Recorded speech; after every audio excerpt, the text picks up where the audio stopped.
Hey students, welcome back to the Canadian fever YouTube video. आज की इस video के अंदर हम टेस्ट नंबर 34 सॉल्व करने जा रहे हैं, जो कि फरवरी मंथ के आइल्स एग्जाम के लिए बहुत ही ज़्यादा इंपॉर्टेंट है, स्पेशली 4 फरवरी, 11 फरवरी एंड 16 फरवरी के आइल्स एग्जाम के लिए। और मैंने इससे प्रीवियसली भी 5 टेस्ट और अपलोड किए गए हैं, जो कि फरवरी मंथ के लिए बहुत ज़्यादा इंपॉर्टेंट है। तो कोशिश ये करना कि उन टेस्ट की भी आप प्रैक्टिस कर लें एग्जाम से पहले पहले। और मैं आप सभी को बता देना चाहता हूँ, ये रियल एग्जाम लिसनिंग है, जो कि 2021 एंड 2022 इंडिया के अंदर देखने को मिली थी। तो मेक श्योर ऐसे ही प्रैक्टिस करना कि जैसे आप अपना रियल एग्जाम दे रहे हैं। प्लस आप सभी को मैं बता देना चाहता हूँ, ये लिसनिंग थोड़ी डिफिकल्ट हो सकती है उन बच्चों के लिए जो बच्चे थोड़े एवरेज लेवल के हैं, या फिर वो कैम्ब्रिज की बुक से लिसनिंग सॉल्व करते आए हुए हैं, क्योंकि ये थोड़ा एग्जाम लेवल की है, बेसिकली एग्जाम की ही लिसनिंग है, तो थोड़ी डिफिकल्ट लग सकती है। और बाकी मैं आप सभी को यही कहूँगा, जिन बच्चों को रीडिंग के लिए अंदर या फिर राइटिंग के अंदर प्रॉब्लम है, आप सभी को मैं रिक्वेस्ट करूँगा कि आप हमारा इंस्टाग्राम पेज विजिट कर सकते हैं। वहाँ पर हम डेली बेसिस पर important task 1 and task 2 plus reading के टास्क अपडेट करते रहते हैं। बाकी मेरी तरफ से आप सभी स्टूडेंट को बेस्ट ऑफ लक है। मैं उम्मीद करूँगा आप सभी स्टूडेंट जल्द से जल्द अपने डिजायरमेंट अचीव करें और अपनी ड्रीम कंट्री मूव कर जाएं। तब तक के लिए bye bye and God bless you students. Section 1. You will hear a conversation between an agent from City House Services and a customer who wants to have her house cleaned. First, you have some time to look at questions 1 to 4.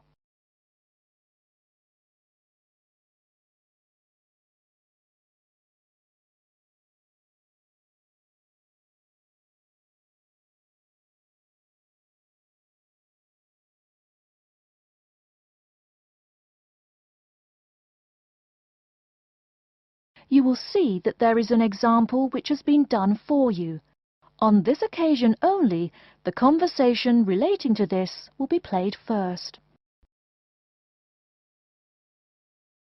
Good morning, City Health Services. How may I help you? Good morning. I'd like to arrange to have my house cleaned. Certainly. I just need to ask a few questions.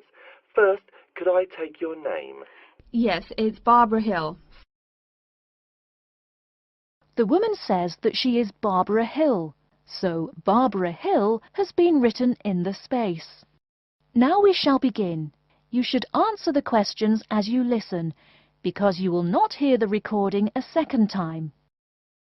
Listen carefully and answer questions 1 to 4. Good morning, City Health Services. How may I help you? Good morning. I'd like to arrange to have my house cleaned. Certainly. I just need to ask a few questions. First, could I take your name? Yes, it's Barbara Hill. Thank you. Next, is your house in London? Yes, it's in Kingston in southwest London. Okay, southwest London, and, what's the postcode? SW105. And what is the square footage and what rooms will be cleaning? The whole house is 268 square feet, and there is no need to clean all the rooms. I only want to have my bedrooms cleaned. Okay. How many bedrooms does the house have? 3 bedrooms. Oh no, sorry, we used to have 3 bedrooms, but we only have 2 bedrooms now. Are those single bedrooms or doubles? Doubles. Fine, 2 doubles. There's one more room which needs cleaning. It was used as a bedroom before, and now we have converted it into an office. I understand. 3 rooms have got to be cleaned. And are all of those rooms upstairs? Yes. Then downstairs we have a kitchen diner, conservatory and lounge. The kitchen diner is quite large and has the usual equipment: cooker with oven, refrigerator, cupboards and worktops. The conservatory has a lot of plants, but there's no need to take care of them. The lounge has a leather 3-piece suite and a large coffee table. Thank you. And do you keep any pets? Yeah, I really love keeping them. I've got 2 dogs and 3 cats. Okay, then if our staff come over to offer the service, please take your pets away. Have you looked at our service packages? Yes, I have one in front of me. Excellent. Before you hear the rest of the conversation, you have some time to look at questions 5 to 10.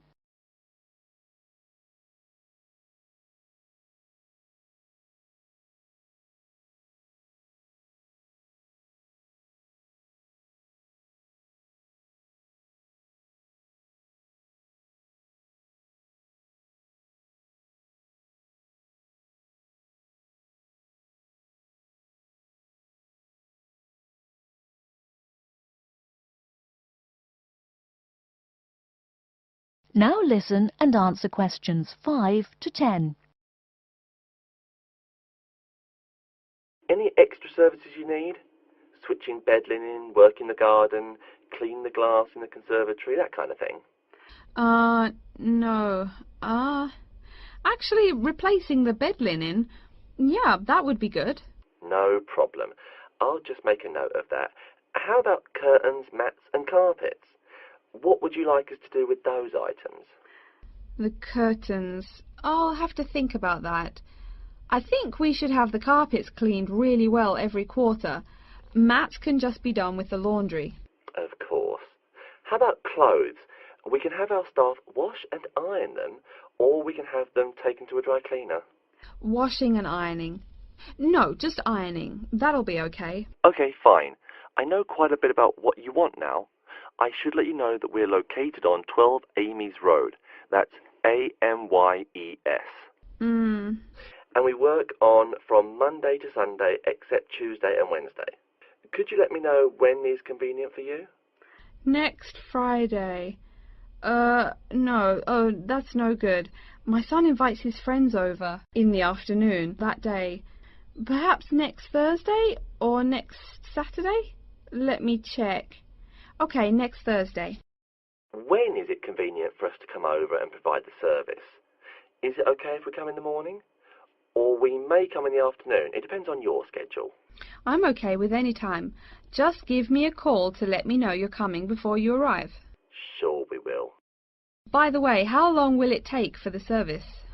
We usually work 1 to 3 hours for house cleaning, and the work will take 3 hours at most. And of course, if it takes more than 3 hours, you should pay extra for it. Fine. So, let me just do some calculations. That is the end of section 1.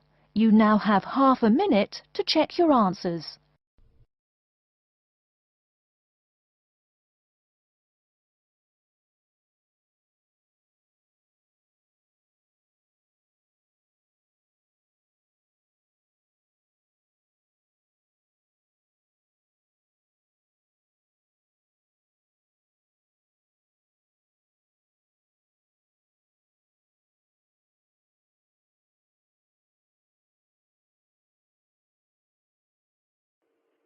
Now turn to section 2. Section 2. You'll hear a talk by a security worker from Sydney Airport who is introducing the day-to-day operations of the Australian Quarantine Service. First, you have some time to look at questions 11 to 17.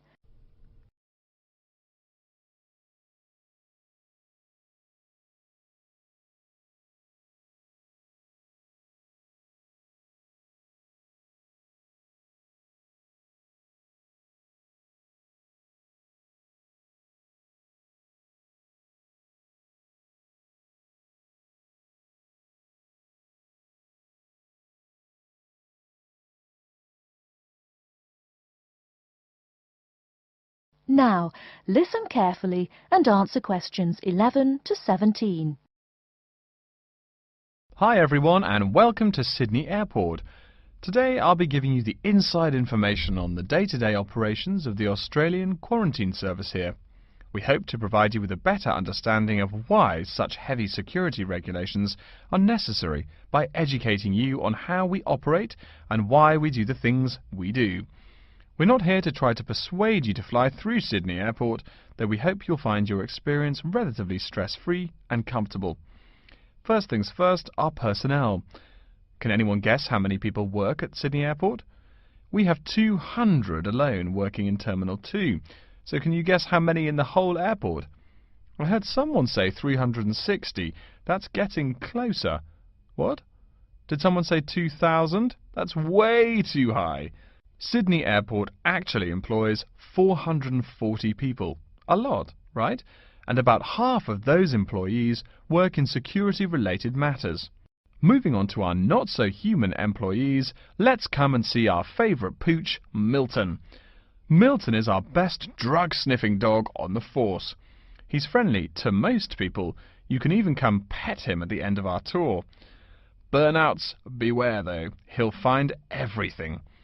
Notice that even though there are so many of us around him, Milton stays quite calm. This is the precise reason he was chosen for the job. Dogs that are chosen are not predisposed to sniff out different narcotics. That's something we teach them already. So here's a part of the airport most people never notice, the cargo transport terminal. This is where packages are shipped to and from. Normally we ship around 4,400 packages per month. In this airport alone, over 52,000 packages were shipped in and out over the past year. We ship to and from 170 different countries. Not bad, eh? Probably it will go up to over 72,000 packages this year. And despite over 100 flights in and out of here daily, the number of lost or delayed packages is impressively low. If you send your package through here, rest assured we'll get it where it's going. Let's move on to the area most of us are familiar with, the passenger terminals. In order to be allowed into this area, you must pass through security with your ticket and, if you're travelling internationally, your passport. If you're travelling domestically, you just need a legal form of ID. If you don't have those, you will not be allowed to pass through security and board your flight. During the security scan, your carry-on items will be checked for dangerous items such as weapons, sharp objects and liquids that exceed our specified limit.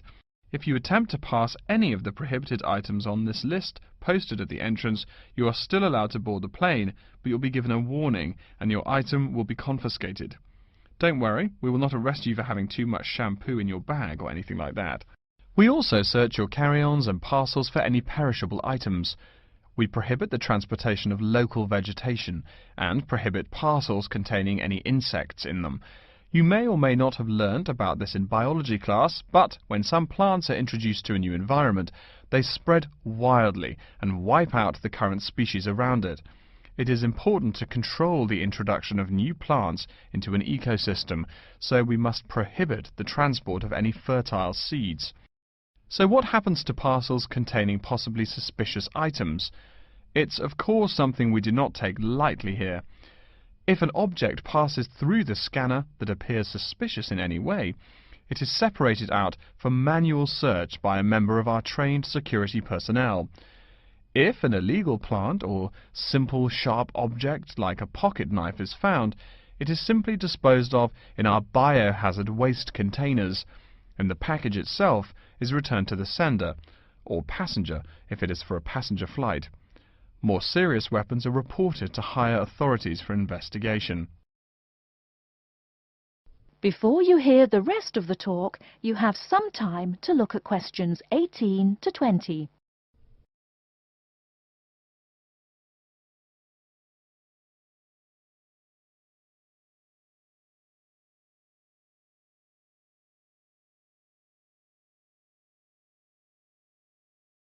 Now listen and answer questions 18 to 20. As far as parcel security, the material of the parcel is important. For shipped goods, the most common material used and the most widely accepted is paper. Make sure it is packed sturdy enough with no rips or tears. We've definitely had packages rip open before due to haphazard packing. A more common problem, though, is the package labels. When an item does not make it to the right place, this is the most common reason. The label may not be in the right place or marked clearly enough. If you're receiving any items from abroad that must be declared, please remember our guidelines in order to ensure the timely delivery of your item. Make sure it is packed correctly, and we ask that you notify customs between 2 and 10 days within the item's scheduled arrival date. OK, before we move on, are there any questions? That is the end of section 2. You now have half a minute to check your answers.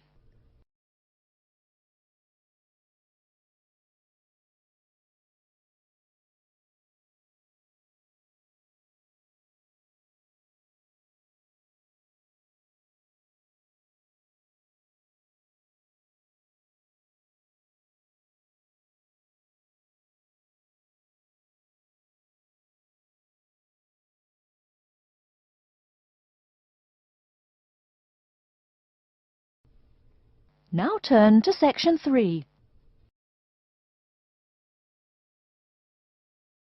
Section 3.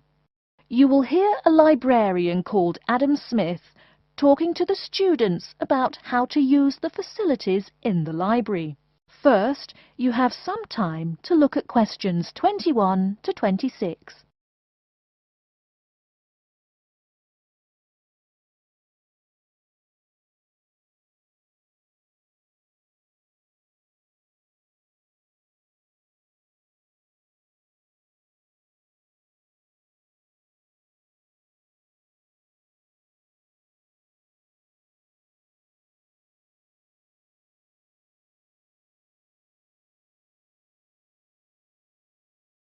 Now listen carefully and answer questions 21 to 26. Welcome. Please come in and gather over here around the tables. My name is Adam Smith, and I'm the librarian here. I'll show you around today and explain how to use these facilities. Hopefully, when I'm done with it, you'll know the ropes. And please feel free to let me know of any questions or concerns that you may have. Now we're at the gate of the library.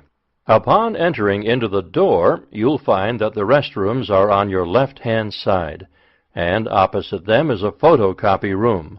Many of you are wondering about the check-in and check-out process. What you have to do is go to the circulation desk, which is to the east of the photocopy room.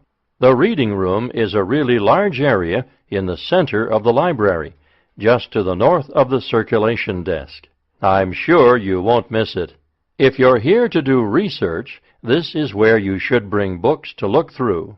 However, if you're here to do any group projects or other interactive activities, I advise you to use one of the study rooms, which are just to the east of the reading room. Moving on to the southeast corner, we have the periodical section, just next to the study rooms. We have a collection of different newspapers and magazines in this section. You can get last week's weather reports, or all the top stories 5 years ago. Our periodicals can be traced back 20 years to the time when our school library was built.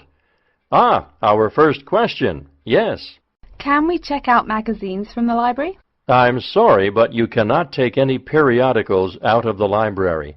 You're welcome to read them for as long as you want while you're here, but you cannot check them out. I wonder if there is any place where we can get some food in the library. Do we have a store here? Of course. The Food Service Center is just meters away from the study rooms. It's on the northeast corner as you look at the map. The Food Service Center offers different kinds of snacks, though it's not big. Well, moving on along to the west, you will find the Video Resource Center on your right hand. We have educational videos and documentaries, as well as major motion pictures. We ask that you pay attention to the tag on the video that you pick up, as many of our documentaries are for on-site viewing only and may not be taken out of the library. To the west of the Video Resource Center is our satellite TV station. Here we stream the news from Channel 19 for most of the day. How many channels does it have? It does have nearly 200 channels, but we generally will give top priority to channels with some big events, like presidential addresses or other breaking news. During the coverage of the presidential debate, students will take a break from studying and flock to watch it. Last, but perhaps most important, is the inquiry desk. It's just on the left-hand side when you walk into the library, so it's impossible to miss it. If you have any questions about how to use equipment or where to find something, come and ask the assistant. Don't be shy, because that's what they're here for. Before you hear the rest of the talk, you have some time to look at questions 27 to 30.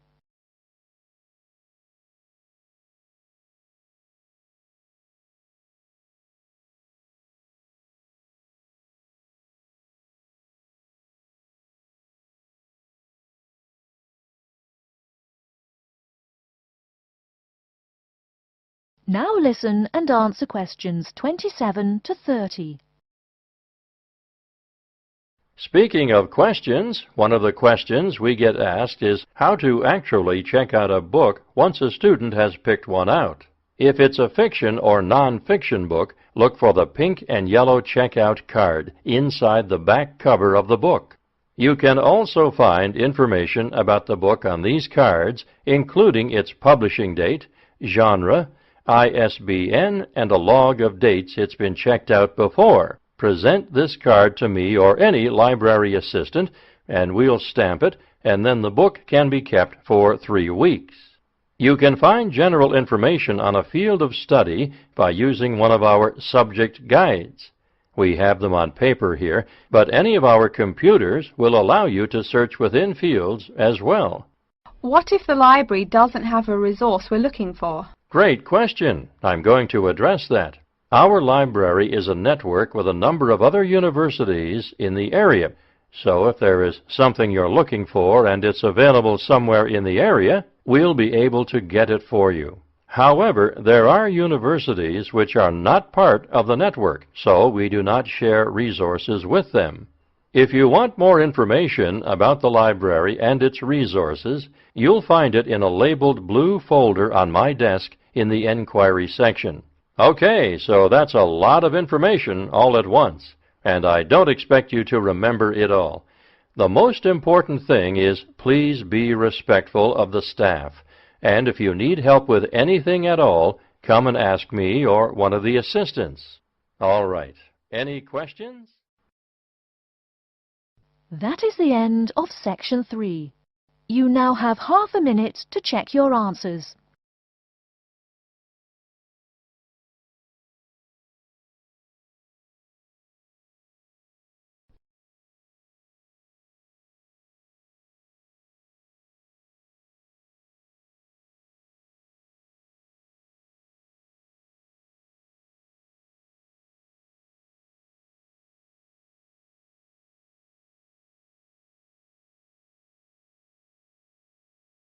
Now turn to section 4.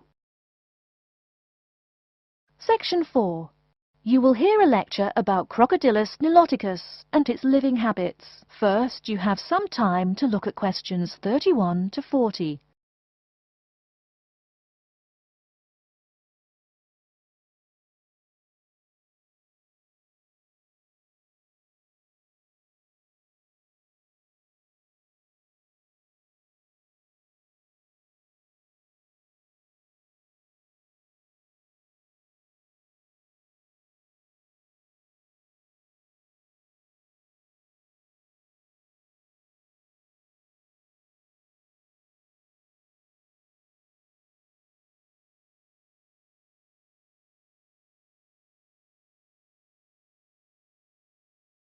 Now listen carefully and answer questions 31 to 40. Good morning.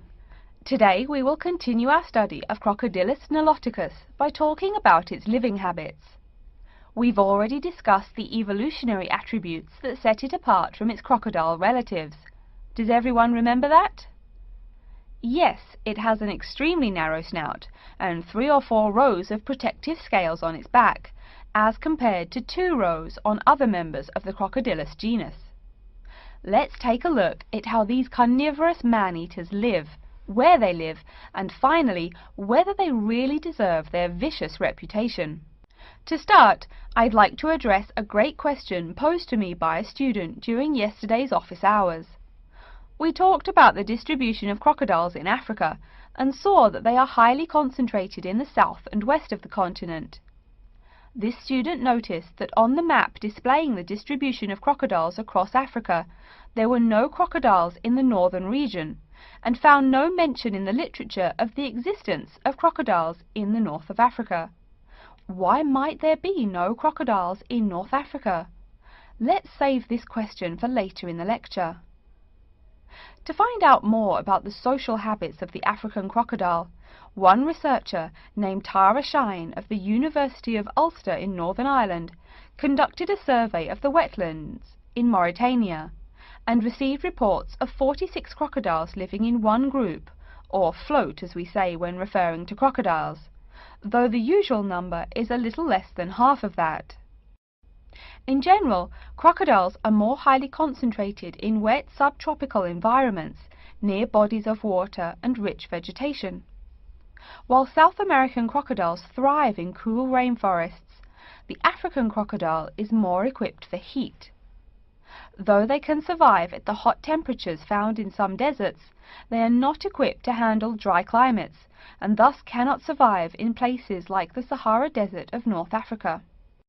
As cold-blooded animals, crocodiles' core temperatures fluctuate from their average of 38 degrees Celsius as external conditions change.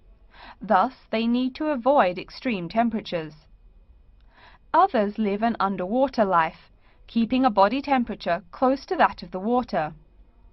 As their own unique method of regulating their body temperatures, some African crocodiles have made dens by digging holes in the ground to provide themselves with a cool, dark place to retreat from the hot African sun. Speaking of the hot African sun, let's go back to the question asked at the beginning of the lecture. We know that there used to be crocodiles in northern Africa, yet today there are none. What are some possible explanations for this? Some students have suggested that the African crocodile has evolved from a desert creature into a wetland creature, thus causing them to migrate south for more appropriate conditions. Others presume that the crocodile was hunted out of northern Africa by a fiercer predator. While these are intelligent guesses, the real story is a little bit different. The key to this migration is that the Sahara Desert did not always cover the north of Africa. About 8,000 years ago, the land was fertile wetlands, perfect for breeding crocodiles.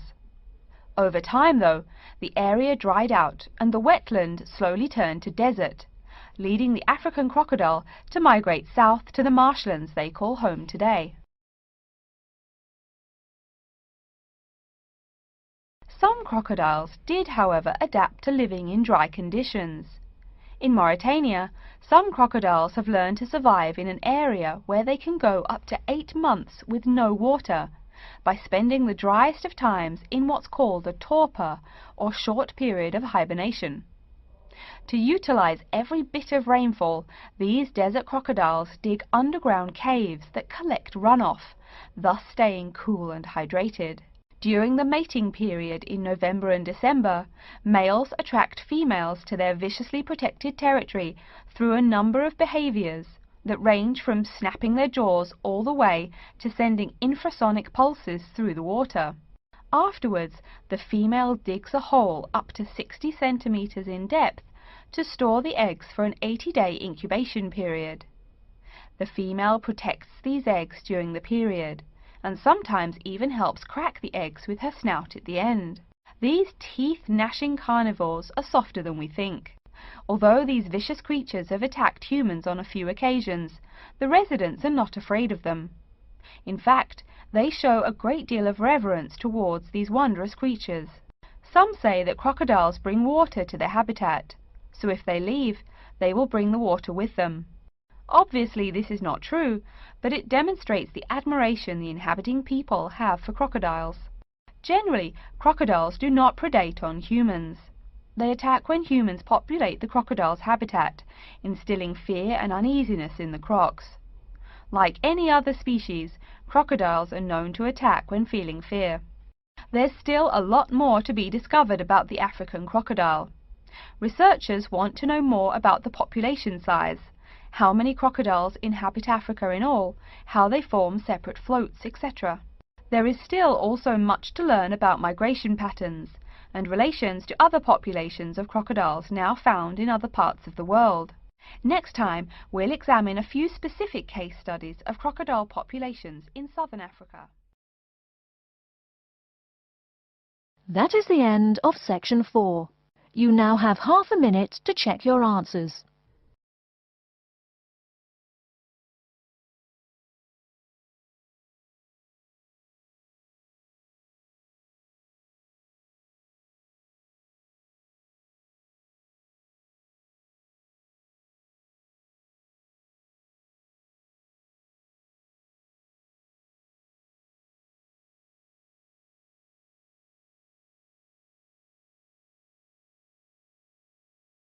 That is the end of the listening test.